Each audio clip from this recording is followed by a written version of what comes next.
ప్రకాశం జిల్లాలో లంచం తీసుకుంటూ పంచాయతీ కార్యదర్శి ఏసీబీకి పట్టుపడ్డాడు. కొత్తపట్నం మండలం పల్లెపాలెం పంచాయతీ కార్యదర్శి సంపత్ కుమార్ లంచం తీసుకుంటుండగా అధికారులు రెడ్ హ్యాండెడ్ గా పట్టుకున్నారు. గ్రామంలో నిర్మించిన సీసీ రోడ్లు బిల్లు కోసం సంపత్ వద్దకు వెళ్లారు కాంట్రాక్టర్ జాజుల జలరాం. అయితే 55,000 లంచం ఇవ్వాలని సంపత్ కాంట్రాక్టర్ ని డిమాండ్ చేశారు. దీంతో జలరాం ఏసీబీ అధికారులను ఆశ్రయించాడు. అధికారులు పక్కా పథకం ప్రకారం సంపత్ కు లంచం ఇస్తుండగా పట్టుకున్నారు. పంచాయతీ కార్యదర్శి కేసు నమోదు చేసి రిమాండ్కు తరలించారు.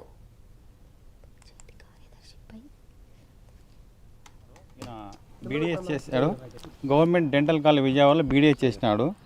2019 సంవత్సరంలో ఏపీపీఎస్సీ ద్వారా సెక్రటరీగా గ్రేడ్ 4 నియమితులైనాడు.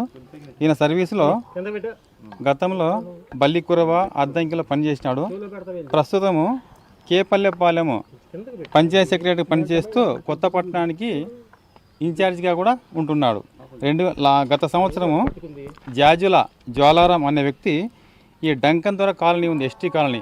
ఈ ఎస్టీ కాలనీలో శ్మశాన వాటికి సంబంధించి ఈ కాంపౌండ్ వాల్ నిర్మించడానికి కాంట్రాక్ట్ వర్క్ చేశాడు.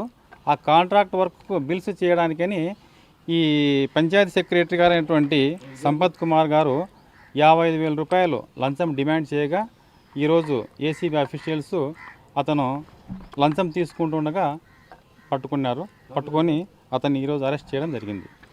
అవును, అతని ఫిర్యాదు మేరకే ఈరోజు అతని దగ్గర